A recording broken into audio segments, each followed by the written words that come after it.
ஆண்டவரும் இரட்சகருமாகிய இயேசு கிறிஸ்துவின் ஒப்பற்ற நாமத்தில் இன்றைய தேவனுடைய வார்த்தைக்கு உங்களை அன்போடு கூட வாழ்த்துகிறேன், வரவேற்கிறேன். சங்கீதம் 92:4 சொல்லுகிறது, கர்த்தாவே உமது செய்கையால் என்னை மகிழ்ச்சியாக்கினீர், இது நிமித்தம் ஆனந்த சத்தமிடுவேன். இதுதான் தேவனுடைய மனிதனாகிய தாவீது தான் ஆராதித்து வந்த தேவனை குறித்து சொல்லக்கூடிய ஒரு மகிமையான சாட்சி. என் ஆண்டவர் அவருடைய செய்கையால் என்னை மகிழ்ச்சியாக்கினார்.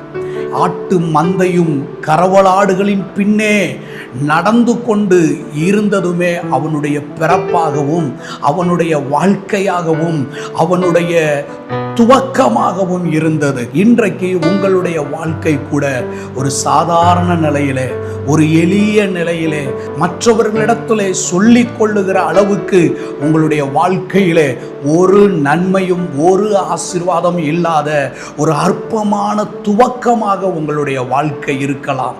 ஆனால் ஆண்டவருடைய வார்த்தை சொல்லுகிறது பாருங்கள், ஆடுகளின் பின்னே நடந்த தாவீதை ஆட்டு மந்தையிலிருந்து எடுத்தின ஆண்டவர் அவனை உயர்த்தினார், ராஜாவாக உயர்த்தினார், ஜனத்திற்கு அதிபதியாக இருக்கும்படி உயர்த்தினார் என்று சொல்லி ஆண்டவருடைய வார்த்தை சொல்லுகிறது.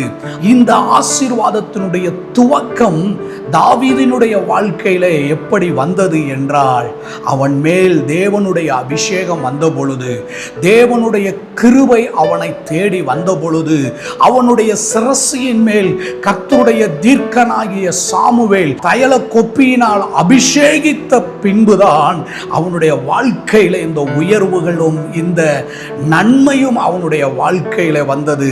கர்த்தரால் தெரிந்து கொள்ளப்பட்ட ஜனமே, கர்த்தரால் அபிஷேகிக்கப்பட்ட ஜனமே, என்றைக்கு ஆண்டவராகிய இயேசு கிறிஸ்து உங்களை தேடி வந்தாரோ, உங்களை இரட்சித்தாரோ, உங்களை அபிஷேகித்தாரோ, அந்த நாளில் இருந்து உங்கள் வாழ்வின் முன்னேற்றத்திற்கான பாதைகள் உங்களுக்கு திறக்கப்படுகிறது.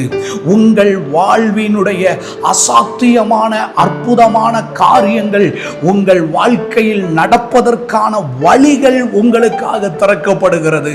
தாவீதை தேவன் அபிஷேகித்த பின்பு அவன் ஆடுகளை மேய்க்க சென்றாலும் கொஞ்ச நாட்களுக்குள்ளாகவே அவனுடைய வாழ்க்கை எப்படி மாறினது என்றால், ஆண்டவருடைய வார்த்தை சொல்லுகிறது, 1 சாமுவேலின் புத்தகம் 18வது அதிகாரம் 2வது வசனம் இப்படியாக சொல்லுகிறது, சவுல் அவனை அவன் தகப்பன் வீட்டுக்கு திரும்பி போக ஒட்டாமல் அன்று முதல் தன்னிடத்தில் வைத்து கொண்டான்.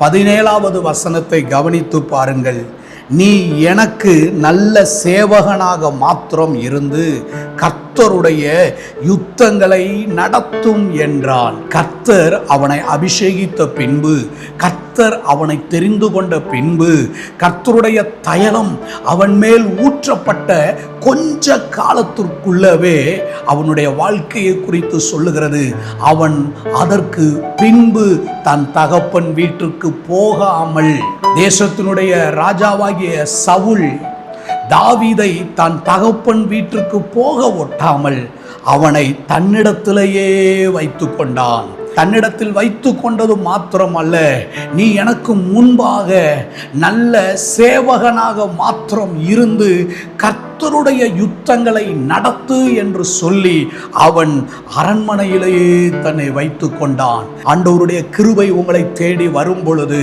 ஆண்டவராகிய இயேசு கிறிஸ்துவினுடைய இரத்தத்தினாலே நீங்கள் கழுவப்படும் பொழுது, கழுவப்பட்ட பின்பு உங்கள் வாழ்க்கையில நீங்கள் எவ்வளவு அற்பமான நிலையில வாழ்ந்து கொண்டிருந்தாலும் அந்த அற்பமான நிலையிலிருந்து ஒரு ஆச்சரியமான மாற்றத்தை, அசாத்தியமான மாற்றத்தை ஆண்டவர் உங்கள் வாழ்க்கையிலே அவர் தருகிறவராக இருக்கிறார். ஒரு மனிதனை தேவன் தேடி வந்து தன்னுடைய மனிதனாக, தனக்கு உரியவனாக, தன்னுடைய ஆவியிலே நிரப்பப்பட்டவனாக ஆண்டவர் மாற்றின பின்பு அவனுடைய தருத்தரம் மாறுகிறது, அவனுடைய இயலாமை மாறுகிறது. இன்றைக்கு நான் உங்களுக்கு கர்த்தருடைய நாமத்தில் சொல்லக்கூடிய கர்த்தருடைய வார்த்தை என்னவென்றால், வெகு விரைவில் சீக்கிரத்தில் உங்களுடைய எளிமையான நிலைகள், அற்பமான நிலைகள் ஆண்டவராகிய இயேசு கிறிஸ்துவின் நாமத்தினாலே மாறப்பட போகிறது, மாற்றப்பட போகிறது. உங்களுடைய சிறுமையான நிலை உங்கள் வாழ்விலே அது நிரந்தரமானது அல்ல. கஷ்டப்படுகிற நிலை, கண்ணீரின் பாதையிலே போகிற நிலை உங்கள் வாழ்க்கையில் அது முடிவான நிலை இல்லை. ஆண்டவர் அதிலிருந்து உங்களை மாற்றுவார். 5க்கும் 10க்கும் மற்றவர்களிடத்தில் கையேந்தி நிற்கிற நிலை உங்களுடைய வாழ்க்கையில மாறப்போகிறது. உங்களுடைய அன்றாட தேவைகளுக்கு மற்றவர்களை எதிர்நோக்கி பார்த்து நிற்கிற உங்களுடைய சிறுமை மாற்றப்பட போகிறது. தாவீதின் வாழ்க்கையில் தேவனுடைய கிருபை அவனுக்கு வெளிப்பட்ட பொழுது அவனுடைய வாழ்வின் தேக்க நிலையிலிருந்து ஒரு முன்னோக்கி செல்லக்கூடிய நிலையை அவன் அடைந்தான். இன்றைக்கு ஆண்டவர் அப்படிப்பட்ட கிருபைகளை உங்கள் மேல் வைத்து உங்களை நடத்துவாராக. தாவீதின் வாழ்வில் மாற்றமும் முன்னேற்றமும் வந்தது.